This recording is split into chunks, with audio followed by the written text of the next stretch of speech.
In 2020, Alyssa Nakken became the first female coach in Major League Baseball history, full-time coach in the dugout. And according to Andrew Baggarly of The Athletic last week, she is believed to be the first female to interview for an MLB managerial position, and that position being with the San Francisco Giants. You are Locked On Giants, your daily San Francisco Giants podcast. Part of the Locked On Podcast Network, your team every day.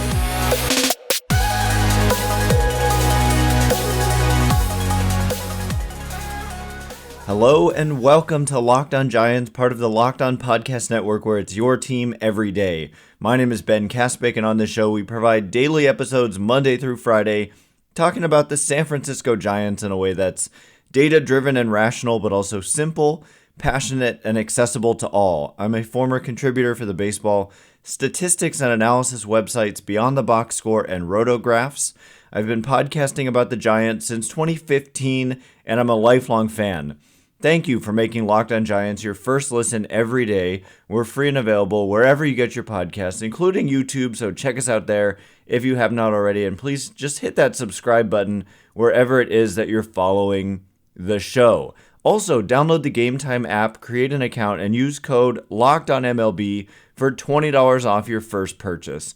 Last minute tickets, lowest price guaranteed.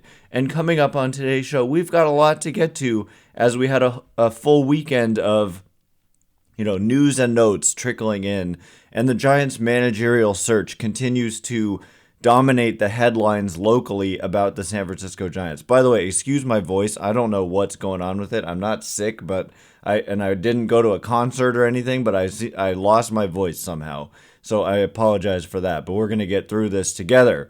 The big news, I just think it's a big deal, and it's not just me. It is a big deal that Alyssa Nakken, we learned, I believe it was Andrew Baggarly in The Athletic, who was the first to report that Nakken did formally interview for the open managerial position with the Giants last week. And so she joins others known to have interviewed, including bench coach Kai Correa and third base coach Mark Hallberg. And also it's believed that Craig Albernaz is a candidate, as is potentially Ron Wotus, to be interviewed internally. And we also had news that, according to Susan Slusser of the San Francisco Chronicle, that Stephen Vogt, who was like the first guy I mentioned when we started talking about managerial candidates, is, like she said, like the Chronicle has learned that Stephen Vogt is going to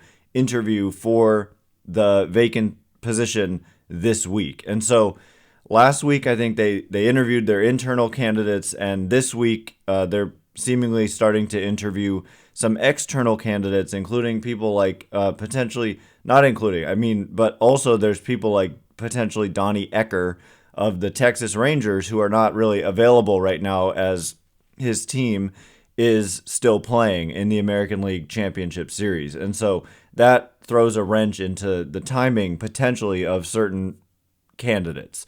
But it's just historic kind of news that Alyssa Nakken has been interviewed for the position of Major League Manager because, like Baggarly said, she's believed to be the first female ever to be interviewed for an MLB managerial position. And, immediately it was just one person. But of course, I get a response on Twitter when I said, like, in reply to Baggarly's tweet, I said, pretty cool. Like, I just think it's cool that, because if you know Alyssa Nakken, okay, so here's what I hate to give a voice to takes like this. Yeah, someone said the Giants had to interview her. It's strictly a PR move and nothing else. And so someone replied to them, and then that person replied again and said, name one reason that makes her qualified for this job. And so I thought, okay, that's a fair question. You would ask that of anybody, potentially. What makes them qualified? And for Alyssa Nakken, I mean, there are a lot of qualifications. I just totally disagree with the kind of stupid take that it's strictly a PR move and nothing else. Look, do I think she's going to get the job? No, I wouldn't put, like, I would say, and I've said the same thing about other candidates. I've said, do I think Ron Wotus is going to get the job? No. Do I think Kai Correa is going to get the job? No. I really don't think it's going to be any of these internal candidates, to be honest.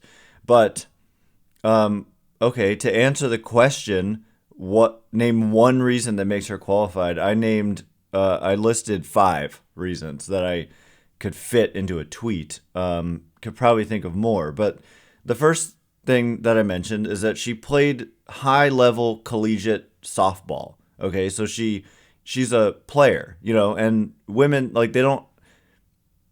I think you could play baseball, but it's much more common for women to play softball. But she was really good. She played in college, and all 4 years, and she was like, named to all these. She was a good player in college. And then she joined the Giants organization as a baseball operations intern way back in 2014.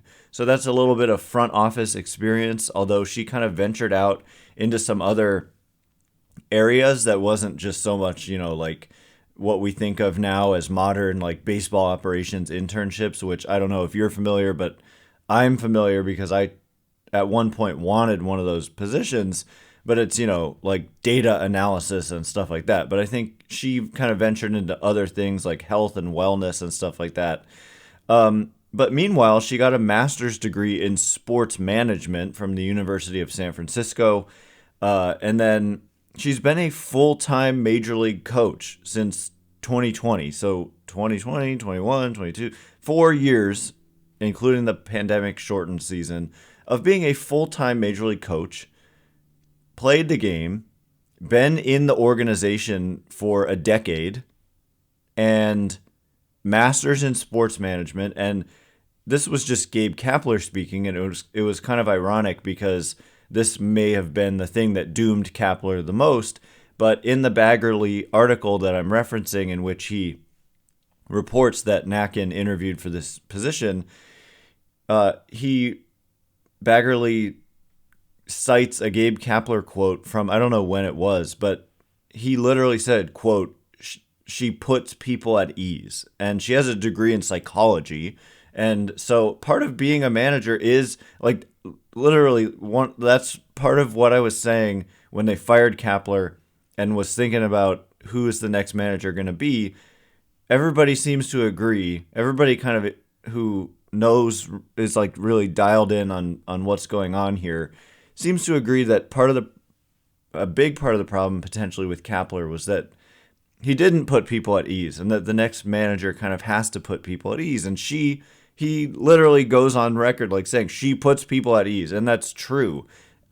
Based on everything I've heard, she's just someone who really kind of connects. She's a people person and is easy to communicate with and is a good communicator.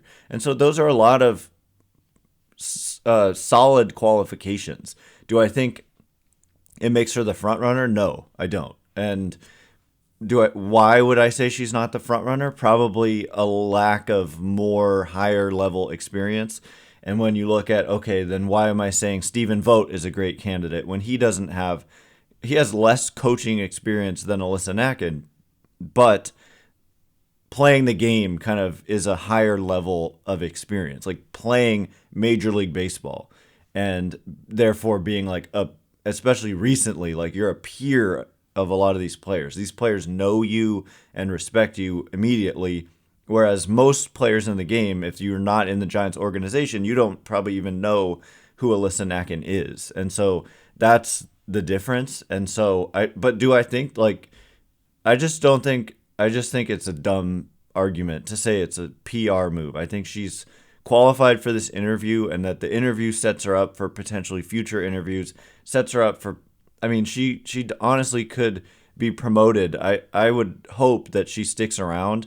I'm not going to disregard her as a candidate. She could be the next manager. I don't know. But it is cool just in general, because why not? I mean, there's just no reason why we can't have more women in high-level roles in baseball. It's stupid to suggest otherwise, in my opinion, and in the opinion of probably a lot of you listening as well. And I'm serious. So anyway, coming up in just a minute, we're going to switch gears and get into this other report that the Giants were deep in talks to acquire catcher Sean Murphy in the offseason. What were they going to give up? What does that mean about Patrick Bailey? What does it mean about Joey Bart? There's so much to get into there. So we'll get into it in just a minute. And before we do, today's episode is brought to you by our good friends over at Game Time. Buying tickets to your favorite event, whether it's a concert, playoff games, watching the Giants on the road, watching them at home, theater, whatever it is. Those events spark joy for you. And so why should buying tickets have to be a stressful event? It doesn't with Game Time. And one of the things that is a personal favorite of mine is images of seat views. If it is an unfamiliar venue, how am I supposed to know? How am I supposed to pick a ticket? Especially, what if I'm paying a lot for this ticket?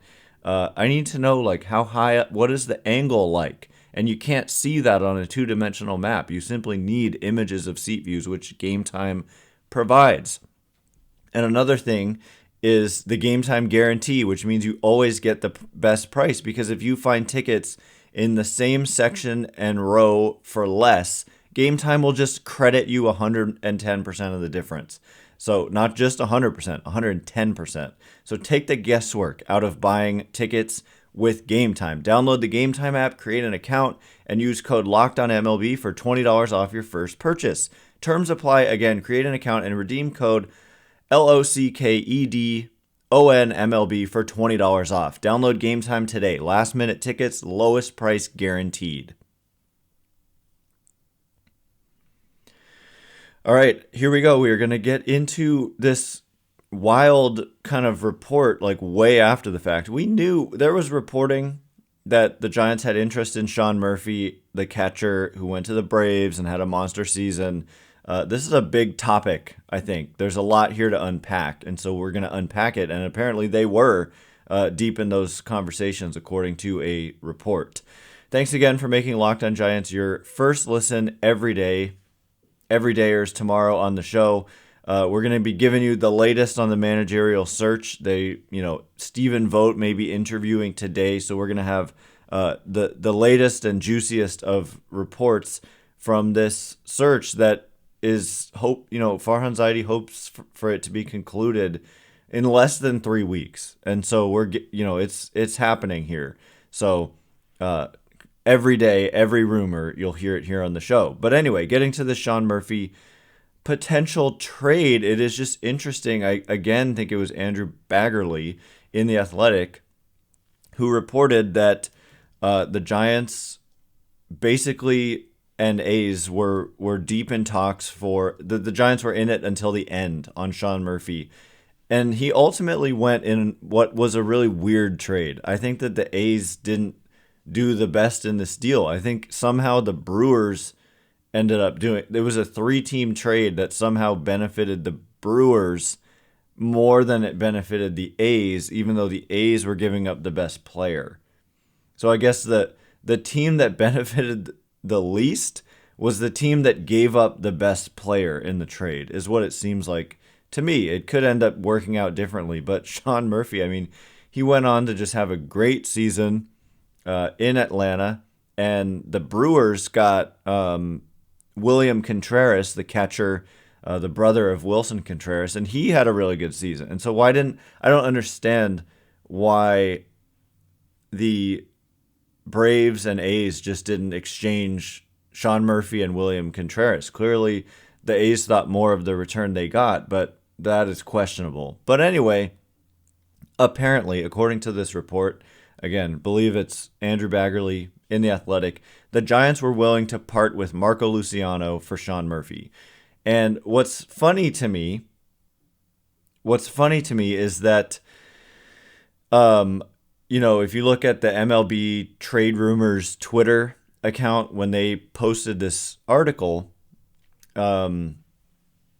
again, it's like reading Twitter comments. It doesn't necessarily represent the majority of people's views, but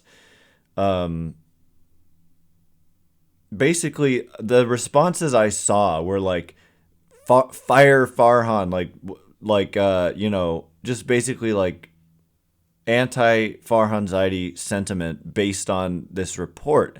And I legitimately don't understand what people mean. Like, do you mean they should have done it and therefore fire Farhan? Like, because why didn't you trade Marco Luciano for Sean Murphy? You should have done it. You could have done it.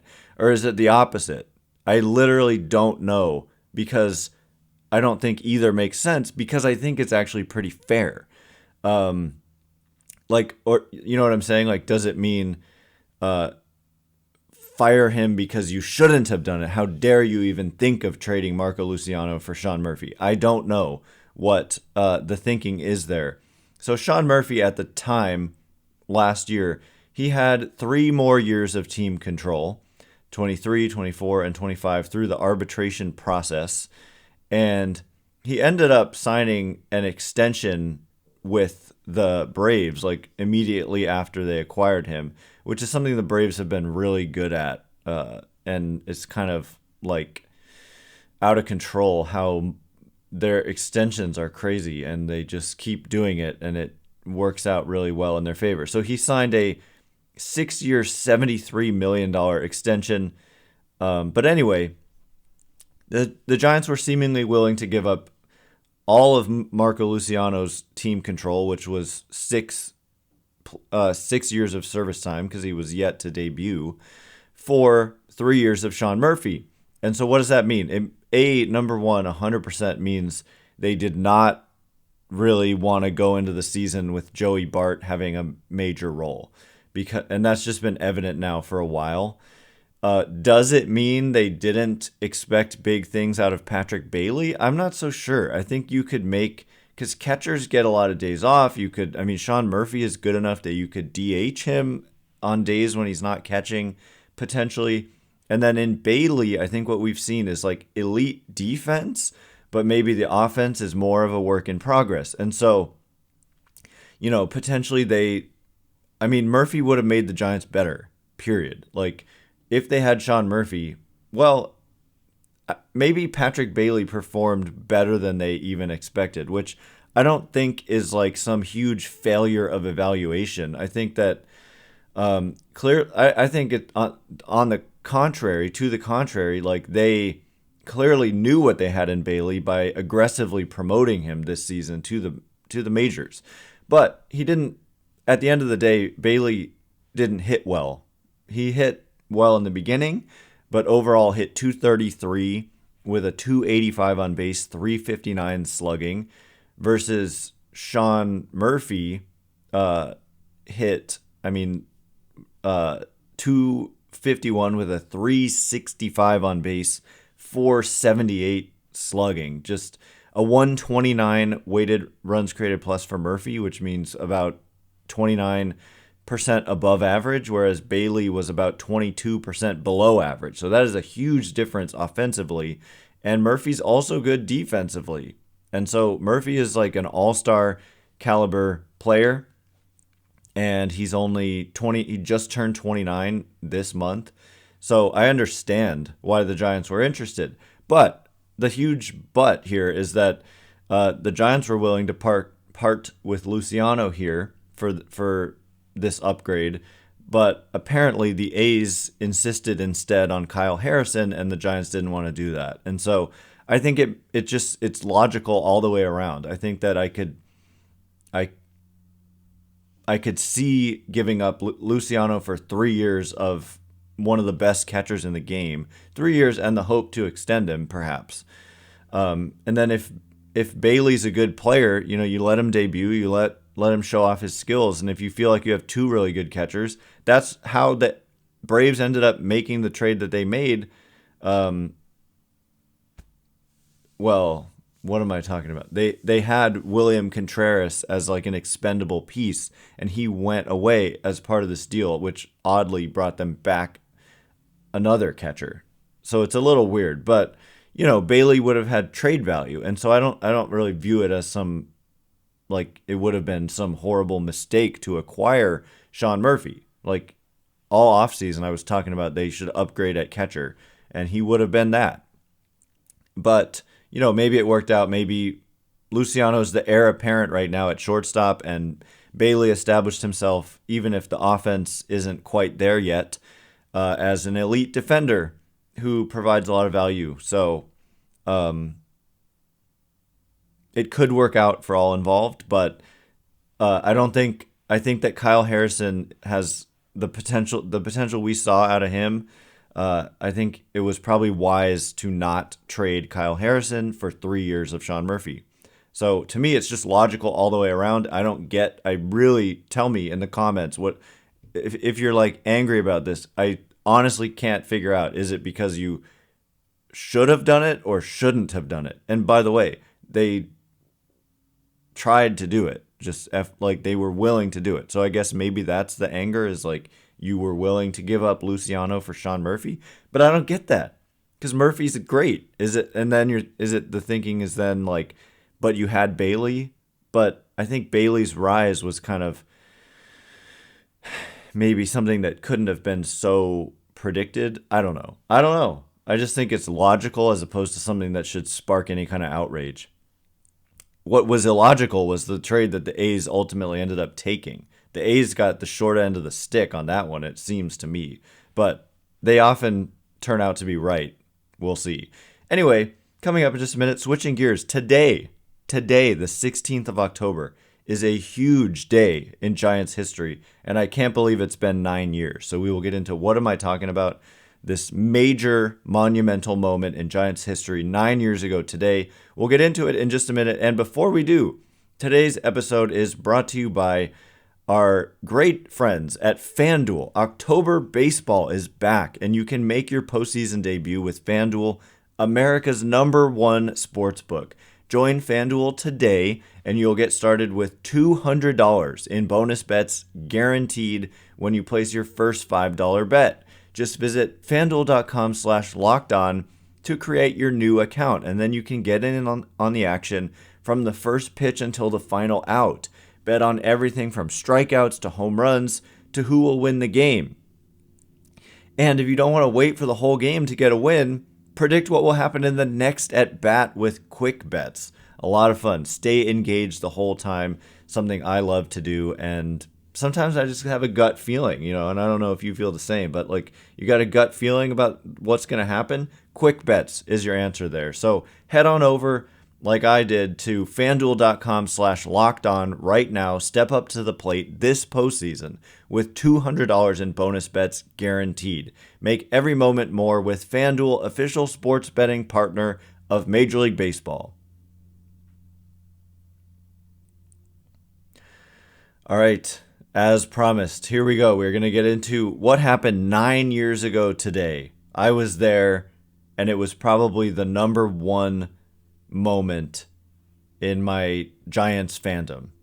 And I've been lucky enough to witness a lot of them, and this was probably the best one. So maybe if you're watching on YouTube, you can just see what I'm referring to, but if you're just listening, maybe you're not sure. But anyway, thanks again for making Locked On Giants your first listen every day. Everydayers, we'll have the latest for you tomorrow. We also have a zillion mailbag questions that we're sitting on, so jam-packed episode tomorrow, latest on the managerial search, and much more, of course, every day. Your team every day. So, what the heck am I talking about? What happened 9 years ago today? First of all, I can't believe it was 9 years. Flew by. Crazy. Second of all, what was it? Well, it was a pennant-winning home run by Travis Ishikawa 9 years ago today. The Giants beat the St. Louis Cardinals 4-1 in a great game in which Michael Morse tied it in the 8th off of Pat Neshek, and as a pinch hitter nonetheless. And Travis Ishikawa, who had no business. It's so funny. We criticized this front office for putting unathletic defenders in the field to try to get some offense. putting Travis Ishikawa in left field, they had no business doing that and winning and succeeding.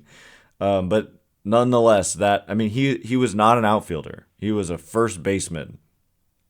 And they just kind of had no better options. I guess Juan Perez, but he couldn't hit. And so they were like, it's kind of like exactly like putting Jock Peterson in left minus the great or supposedly great offense. Ishikawa, like he never, if you look at his career numbers, they're not great. And you certainly don't want him out in left field. But that postseason, he was playing left field. He was playing left field in huge games. We're talking, NLCS, World Series.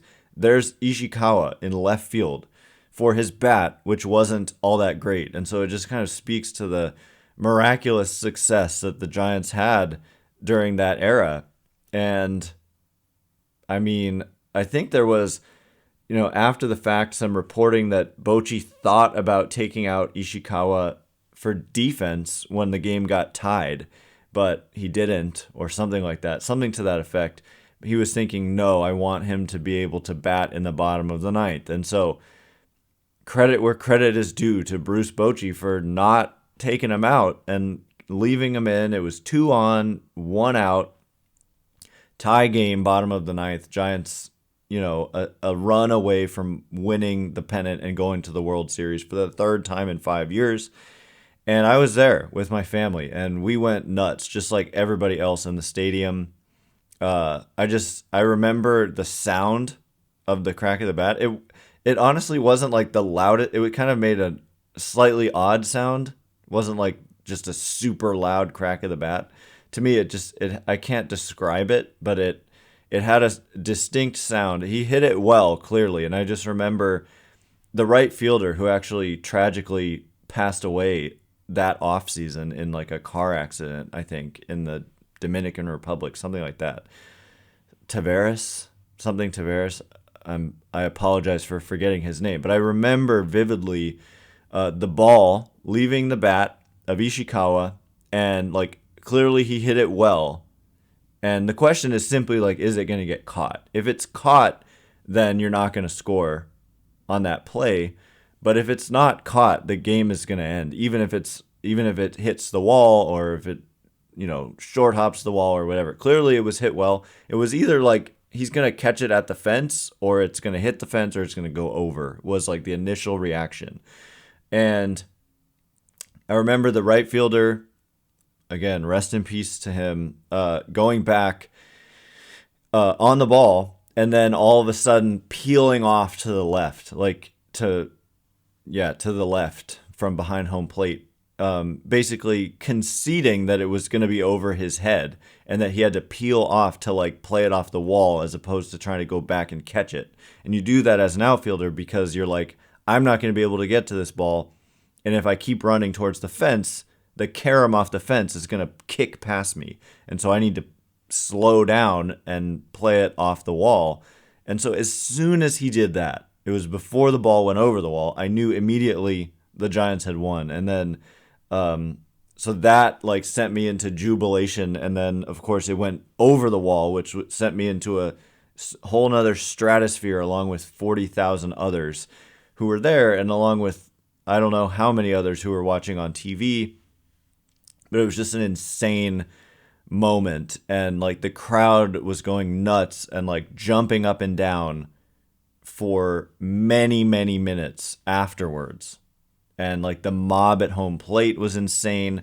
Fireworks going off was insane. Like people, it was like, the biggest hit you could possibly imagine.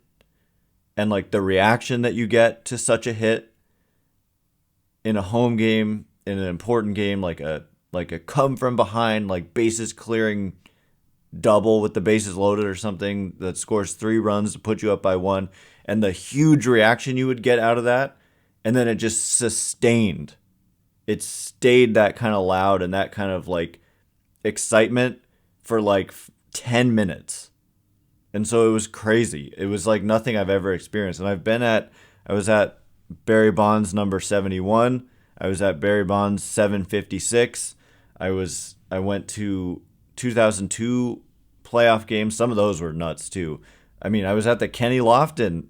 I was a kid, but I was there when the Giants won the pennant with the Kenny Lofton single to right, which I'm sure it was similar then, but I was much younger, so maybe. I mean, that all of these are great moments. I was there for Game 7 of the NLCS with Marco Scudero and the rain. That was awesome, but none of it tops, for me, the Travis Ishikawa home run to win the pennant. And, of course, the Giants would go on to play the Royals, play a 7-game World Series. Madison Bumgarner put the team on his back. People forget Pablo Sandoval and Hunter Pence also just were super money in that series. Like, offensively, they just both hit really well. And so it wasn't just, people say Bumgarner alone won that series, but you also had to score some runs, and Pence and Sandoval were just red hot during that World Series. But and ironically, in Game 7, I think they did start Juan Perez in left instead of Ishikawa. Bochy, I felt so much better about that move when they put Perez out there just like in a Game 7 situation, and he ended up making a key play. I think when Nori Aoki, who then became a Giant the next year, I think, hit one down the left field line, and Perez made a really nice play on it, and it otherwise may have tied the game or something. I don't remember the exact situation, but it was good to have Perez out there instead of Ishikawa, ironically. But of course, the Giants won that World Series, so that made the Ishikawa, like, it would be less special if they then lost the World Series, but they won it in 7 games, obviously. So 9 years ago today, that Ishikawa home run happened, and if you're a Giants fan, I'm unless you're really young, you probably witnessed that, and it was great.